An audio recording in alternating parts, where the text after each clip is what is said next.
Pipine Dewi. Oke, jempol oke.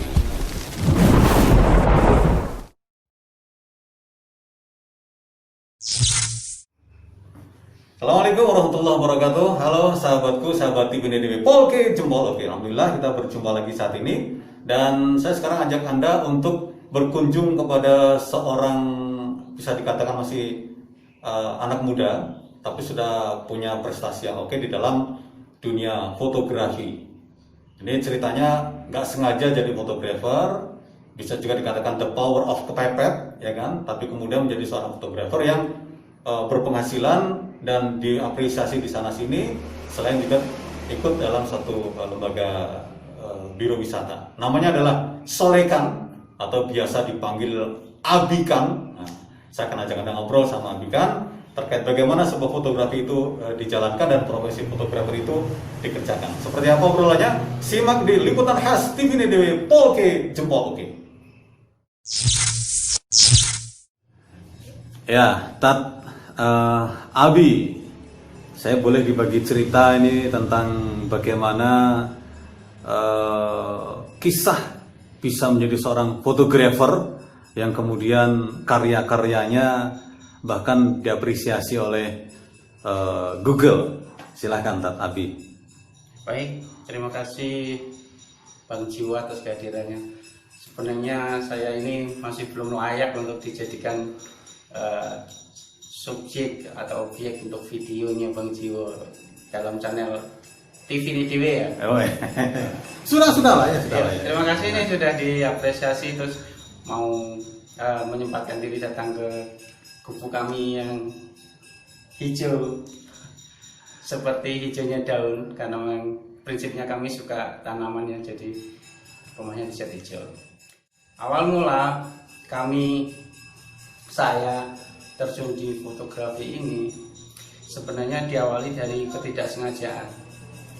Setelah mengundurkan diri dari perusahaan tahun 2016 awal bulan Februari, kemudian berubah menjadi freelancer, artinya bebas tanpa ada pekerjaan yang mengikat.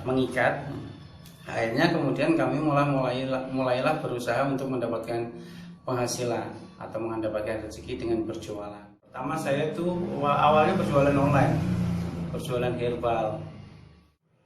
Oke, kemudian yang ketemu dengan fotografi ini seperti apa, Tat? Kalau untuk fotografi ini dimulai dari hobi sebenarnya. Dulu ketika masih bekerja di perusahaan, saya tinggal di rumah saya di Ungaran, tinggal di dekat persawahan, jadi rumah mewah mepet sawah. Di situ kemudian banyak sekali objek-objek yang bisa difoto, mulai dari kupu-kupu, binatang-binatang kecil, belalang, bahkan ada sungai juga di belakang rumah, sehingga saya sering motret-motret pakai HP. Pada suatu ketika ada lomba fotografi di Solo Pos, kalau nggak salah ingat, Baby Photo Contest. Nah, kemudian saya potretlah anak saya yang sedang bermain dengan sapi pakai HP. Sementara lombanya sepertinya pesertanya banyak yang menggunakan kamera DSLR. Itu Dira waktu itu umur berapa bulan atau berapa tahun? Dira sepertinya belum ada setahun karena belum bisa berjalan. Cuman bisa digendong-gendong. Jadi saya taruh di dekat sapi yang kebetulan ada kandang sapi di belakang dan sapinya sudah jinak dan sudah sering ditengok lah sama kita sehingga mengenal siapa yang datang. Terus kemudian kami foto, kami coba kirim ke lomba tersebut dan alhamdulillah foto kami jadi foto favorit, dapat hadiah. Nominalnya tidak segitu banyak tapi cukup menggembirakan bagi kami karena ada apresiasi dari pihak Solo Pos dan Bima. Ya, cukuplah. Dari situlah kemudian kami merasa foto itu kok menarik ya. Sampai suatu ketika ada rezeki, belilah kamera. Waktu itu masih pakai alat apa, Tat? Waktu ikut kontes pertama itu? Masih pakai HP Sony. HP Sony mereknya Xperia Z2. Memang pada waktu itu itu baru keluar sih. Jadi memang kami ada rezeki terus kemudian kita beli dan memang digunakan untuk foto-foto, karena memang menurut kami Sony itu memang cukup bagus lah kameranya. Oke, setelah memenangkan lomba itu, kemudian kan nambah nih alatnya ya, alat tempurnya buat motret, atau mungkin langsung jadi pengen dijadikan sebagai profesi atau seperti apa saat itu? Setelah lomba foto di Solo Post Kontes itu, bukan karena menang lombanya kami ingin beli kamera, tapi karena dari HP kami sudah merasa sangat mentok, nggak bisa berkreasi atau membuat karya-karya lebih bagus lagi. Jadi melihat gambar-gambar contoh di medsos banyak yang bagus-bagus, kemudian kami ingin beli kamera yang lebih bagus dari HP, istilahnya biar lebih bisa berkreasi. Kamera pertama saya adalah ini namanya Sony QX100. Kemudian Lensa ya maksudnya? ini kamera. Oh kamera, oke. Ini kamera dan ini lensanya. Jadi banyak yang salah dikira ini adalah lensa, tapi ini sebenarnya kamera. Nah ini ada sensornya, terus kemudian ini lensanya, kemudian kita pasangkan. Nah ini jadi sebuah kamera. Terus kemudian kita bisa pasang tripod juga. Maaf, ini namanya Sony QX1, QX1. Yang QX100 itu yang pertama kami beli, alhamdulillah sekarang sudah dipensiunkan. Nah ini versi QX yang bisa diganti lensanya seperti kamera biasa. Kalau sudah seperti ini dinyalakan, ini sudah berfungsi seperti kamera biasa. Nah, kalau kenapa saya harus pakai tripod kecil ini? Ini fungsinya untuk pegangan dan juga bisa untuk membantu ketika motret yang agak tinggi ya pakai ini. Kalau mau motret yang landscape atau itu kita pasang tripod seperti tripod biasa saja. Seperti ini. Nah, jadi untuk mengoperasikan kamera ini cukup simpel. Kita tekan tombol powernya, nyala. Terus kemudian karena di sini gundul seperti lensa saja, tidak ada viewfinder. Viewfindernya kita gunakan HP. Dari HP ini kita ada aplikasinya, kita tekan saja, nyambung. Setelah nyambung ke kamera, maka akan terlihat hasilnya seperti ini. Seperti ini. Nah, di sini kita bisa gunakan untuk motret secara manual maupun otomatis sesuai dengan tampilan yang ada. Ini contoh ya, kita potret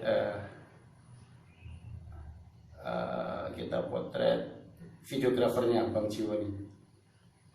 Nah, hasilnya langsung bisa dilihat dan kita tampilkan di HP.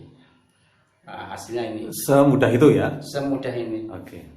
Dan kualitasnya sudah sama dengan mirrorless, karena memang ini sebenarnya kamera mirrorless yang tanpa viewfinder. Viewfindernya yang lewat HP. Kita juga bisa gunakan ini mountnya, bawaannya untuk ditaruh di sini sehingga berfungsi seperti kamera normal kayak gini. Ataupun kita bisa gunakan angle-angle tertentu seperti ini.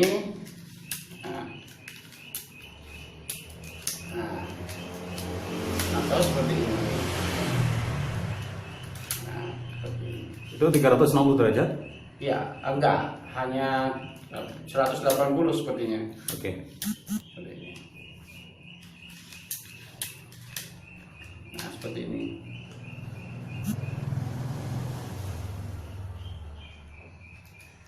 Gitu untuk pengoperasian kamera ini. Selanjutnya ya kita tinggal berkreasi saja, menambah keterampilan di fotografi, terus kemudian berkarya. Begitu Pak Jiwo, Mas Jiwo. Oke, Tat. Kemudian ketika fotografi ini menjadi semacam pilihan ya, katakan berawal dari hobi kemudian menjadi profesi, itu seperti apa perjalanannya sampai sejauh ini, Tat? Perjalanannya tidak terencana, tidak direncanakan. Awalnya dari motret-motret sekedar hobi, kemudian mulailah berkenalan dengan kawan-kawan di komunitas fotografi. Nah, dari perkenalan itu kemudian sering terjadilah pertemuan dan kita hunting bersama. Unfold ya. Nah, hunting foto, terus kemudian sharing sampai pada suatu ketika ada salah satu anggota dewan yang bernama Bapak Agung Budi Margono, anggota dewan, Ya. kemudian memberikan kesempatan kepada kami untuk memotret acara manasik haji dan umroh di Fatimah Zahra, yang kebetulan beliau itu punya lembaga umroh bernama Hasanah Tour and Travel ya. Ya. Setelah itu dari situ ternyata selesai motret kami dititipin amplop dan ternyata berisi penghargaan atau ongkos jasa memotretnya. Dari situlah kemudian saya merasa bahwa di fotografi itu bisa dijadikan pekerjaan atau kegiatan yang menghasilkan uang. Mulai dari situ customer senang dengan hasil fotonya dan kemudian berlanjut ke acara lain, ada acara sunatan, terus kemudian acara beberapa lembaga zakat, sampai suatu ketika Pak Agung itu mendekati masa-masa pemilu ya. Kemudian dikontraklah saya untuk ikut beliau selama kurang lebih masa pemilu itu 8 bulanan lah, dari 2018 sampai awal 2019. Setelah itu ikutlah aktivitas Pak Agung, kemana beliau ada acara kami ikutin, mendokumentasikan, dan kemudian di-share di medsos, dibagikan ke tim pemilu, dan akhirnya sempat jadi viral juga salah satu foto kami yang berjudul caleg Duren, itu jadi viral di Semarang. Viralnya bukan di masyarakat tapi sesama anggota dewan, di para peserta pemilu, dan akhirnya sampai juga ke masyarakat pemilih juga akhirnya mengetahui. Jadi fotonya unik, berbeda sendiri karena calegnya biasanya berpakaian rapi, pakai baju jas, kali ini pakai kaos, produk-produk anak Semarang, produknya juga bawa durian, hasil buah dari Mijen, ya Mijen, salah satu produk durian Mijen yang dijadikan alat peraganya. Terus kemudian berlanjutlah sampai sekarang. Ya, oke. Saya dengar kan foto-foto yang sudah antum hasilkan ini kan juga langsung auto banyak diposting atau masuk di Google ya. Nah, kemudian diapresiasi. Nah, ini bagaimana ceritanya? Baik, kalau ini ceritanya berbeda. Jadi ketika selama perjalanan dengan Pak Agung, saya bertemu dengan Mas Eko Kurniawan. Bertemu November, saya masih ingat tanggalnya karena sering diingatkan oleh Facebook. Terima kasih Facebook. Di bandara. Waktu itu Pak Eko sedang menjemput tamu dari Jakarta. Kemudian saya sedang dalam tugas memotret tamu itu. Pak Eko menjadi sebagai TL-nya, tour leadernya untuk mengantar tamu, sementara saya fotografernya. Nah, setelah kejadian itu, kemudian setelah foto selesai, kemudian foto itu kemudian diupload, dan ternyata Pak Iko tertarik untuk menyewa jasa foto di bidang pariwisata. Sampailah kemudian kami akhirnya bekerja sama dengan Ceria Wisata. Ceria Wisata ini alhamdulillah menjadi sumber penghasilan baru bagi kami. Nah, dari Ceria Wisata itu, setiap kami berkunjung ke tempat-tempat wisata, saya menguploadnya di review-review wisata tersebut. Misalnya contoh di Bukit Sekipan, Karanganyar, Solo. Ketika kami datang ke sana, kami upload foto-fotonya di Google Local Guide. Terus kemudian dari situ setiap kami datang di tempat kemana, ke Jogja, ke Surabaya, dan beberapa tempat wisata lainnya, jadilah foto-foto itu terupload di Google Local Guide. Ya, itu auto ya, ketika berada di mana Google nanya ya. Ya. Oke. Ya, dan yang paling banyak sudah sampai berapa? Foto apa dan berapa terbanyak di view?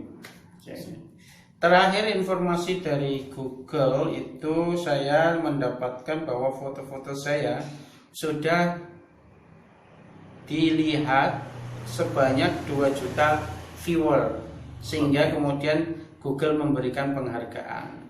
Dan biasanya Google juga mengirim email kepada Local Guide yang memiliki viewer terbanyak, sehingga kami jadi tahu berapa viewer kami. Seperti itu. Coba saya carikan ya. Ya, pada waktu itu niatnya istilahnya hanya motret aja ya, kemudian diposting gitu aja ya. Ya, tidak.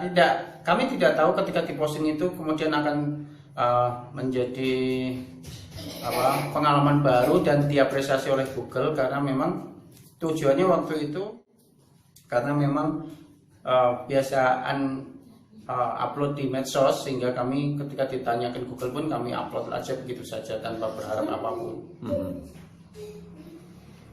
Oke, benefit apa yang didapat Anda setelah itu? Katanya ada apresiasi dari Google gitu. Oh iya, setelah kita diakuin oleh Google Local Guide itu, beberapa kali kami juga dapat kayak voucher makan di salah satu Outlet gitu ya. outlet. Ada juga bahkan bisa digunakan untuk membeli makanan di seluruh toko-toko online menggunakan jasa pengantaran online, GoFood dan lain-lain, senilai nominal tertentu. Ya. Ada juga penawaran ketika ada lomba tingkat internasional. Pernah kami dapat penawaran ke Amerika juga, tapi karena beberapa hal dan ketidaksiapan kami akhirnya tidak bisa terrealisasi, atau bahasanya kita tolak karena memang nggak mampu. Oke. Tapi apresiasinya semestinya sudah sampai di level itu ya? Ya, alhamdulillah cukup menyenangkan lah. Ada penghargaan dari Google buat kami yang mengupload foto. Ya, sebenarnya Tatabi ini memandang fotografi seperti apa sih sampai sejauh ini? Kalau menurut saya fotografi itu sebuah sarana kita untuk berkarya ya. Jadi ketika kemudian kita bisa berkarya, yang terjadi adalah aktivitas kegiatan yang kita lakukan itu bermanfaat untuk orang lain. Jadi berkaryalah di bidang apapun. Kalau saya di fotografi, dan jadikan foto itu bermanfaat untuk orang lain. Paling tidak foto-foto itu tidak memberikan kesan negatif atau efek negatif. Kalaupun tidak bisa berkarya dengan baik, cobalah untuk tidak berkarya yang negatif dari foto-foto tersebut. Ya, setelah berada pada pencapaian seperti sekarang ini dalam fotografi, pengen nggak menjadi juga menekuni videografi begitu? Untuk videografi, sebenarnya setiap kami melakukan tour wisata, otomatis kami merekam aktivitas tersebut walaupun dalam versi video pendek. Kemudian kita cari momen-momen tertentu yang menarik, yang lucu atau yang emosional, yang haru kita capture. kemudian kami buat dalam bentuk video pendek maksimal 1 menit atau 2 menit, kemudian kami upload di medsos kami atau di medsos Ceria Wisata, sehingga video-video itu jadi menarik untuk calon-calon customer kami atau customer kami yang sudah mempercayakan liburannya kepada Ceria Wisata menjadi repeat order ya. Menjadi tertarik lagi dan kemudian bisa repeat order ke kami. Intinya video bagi kami adalah bagian dari dokumentasi Ceria Wisata, sehingga ada yang bisa diberikan kepada customer selain foto, tapi juga ada videonya, meskipun video pendek.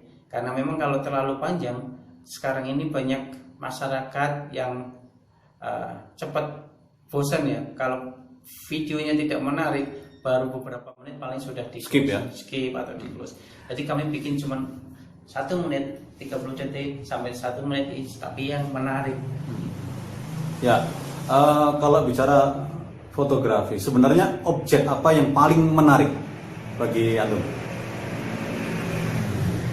Awalnya saya sangat tertarik makro fotografi, yaitu objek-objek yang berhubungan dengan binatang yang kecil-kecil, seperti serangga, kupu-kupu, atau binatang kecil lainnya.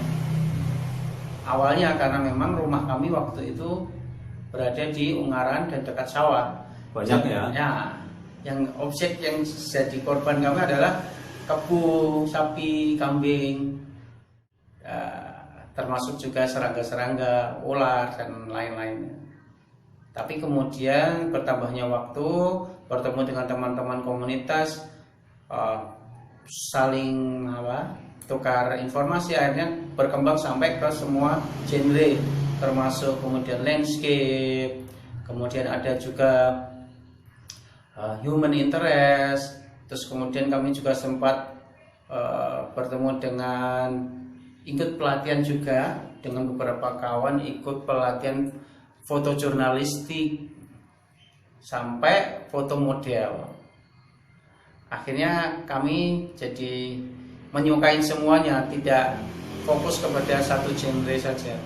Termasuk kuliner ya? Termasuk akhirnya foto produk dan foto kuliner. Dan foto produk alhamdulillah ada beberapa orang yang mempercayakan produknya kepada kami untuk dipotret seperti itu.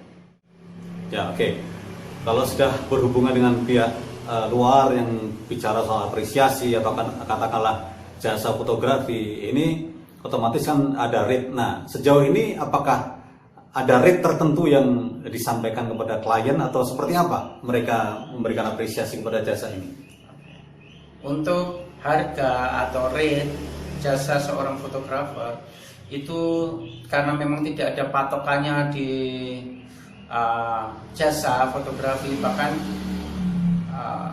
kalau menurut saya ini menjadi suatu keunggulan seorang fotografer. Seorang fotografer bisa mematok harga sesuai dengan karyanya. Tapi karena kami kemudian berhubungan dengan biro wisata, jadi rate kami, harga kami sebagai fotografer di biro wisata adalah kesepakatan seperti kontrak kerja. Jadi kalau misalnya kita perjalanan Semarang Surabaya 2 malam 3 hari, kami harus ada kesepakatan di awal berapa yang kami dapat. Rata-rata kalau untuk seorang fotografer di biro wisata, mohon maaf nih bukan fotografer di biro wisata, rata-rata yang saya dapat di biro wisata itu untuk satu trip perjalanan 1 hari kami di appreciate sekitar Rp600.000 sehari. Sepanjang durasi trip itu ya? Iya, kalau durasinya 2 hari ya berarti dikali 2. Tapi tidak menutup kemungkinan juga ada kebijaksanaan dari biro wisata atau negosiasi, karena memang profit yang didapat dari tamu itu tidak memungkinkan untuk kami dapat senilai 600, kemudian dikurangi ataupun ditambah, itu juga bisa, karena memang masih negosiable. Ya, artinya lentur ya? Lentur. Oke, lain kalau itu di luar konteks biro wisata ya? Itu sifatnya lebih personal berarti ya? Kalau ini personal. Oke, kalau produk, kuliner, ya, model itu personal ya? Ya. Oke. Baik. Nah, sampai kapan ingin menekuni fotografi menjadi sebuah profesi?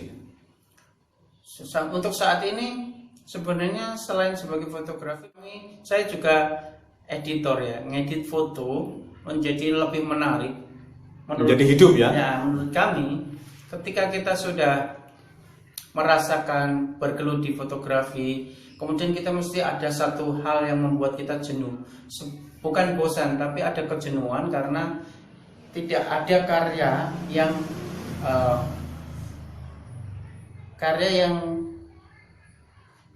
menjadi apa namanya? Masterpiece gitu kira-kira. Nah, tidak ada satu karya yang membuat kita itu puas. Sehingga kita pengen jadi lebih-lebih lagi. Sampailah kemudian saya menemukan sebuah aplikasi yang bisa membuat foto still atau foto diam menjadi hidup, bergerak.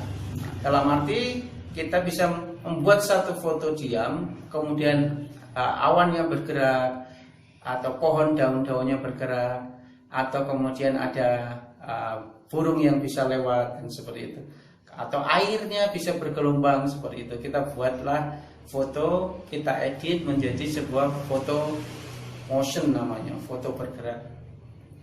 Kemudian dari situ banyak orang-orang tertarik dan kemudian ya alhamdulillah jadi sumber penghasilan baru karena mereka minta fotonya dieditkan dan kemudian menghargai dengan membayar kita. Karena mungkin mereka merasa foto itu jadi lebih hidup dan menarik dan itu membahagiakan mereka. Jadi mereka pun dengan sukarela membayar kita. Ya, pesan untuk para fotografer muda ini mungkin. Baik, kalau untuk kawan-kawan atau adik-adik atau yang melihat acara ini, untuk fotografer pemula sebaiknya yang harus dikuasai itu adalah teori dasar tentang fotografi. Jadi menurut kami, kamera terbaik adalah yang paling kamu kuasai, bukan yang paling mahal. Ketika kemudian kita belajar fotografi, kita sudah menguasai teori dasarnya, terus kemudian kita bisa memaksimalkan gadget yang kita punya atau kamera yang kita punya, maka kita akan bisa berkarya dengan baik karena berdasarkan pemahaman yang baik. Begitu. Silahkan belajar fotografi, teorinya dulu, kemudian baru dipraktekkan sehingga kita bisa menguasainya dengan benar. Ya, sudah kita tonton bareng-bareng tadi obrolan bersama Solekan atau Abihan, seorang fotografer dari sebuah biro wisata yang juga menjadi freelancer fotografer yang karyanya sudah bisa Anda lihat di Facebook atau di IG-nya, nanti bisa dilihat ya, akunnya nanti bisa Anda baca di sini ya.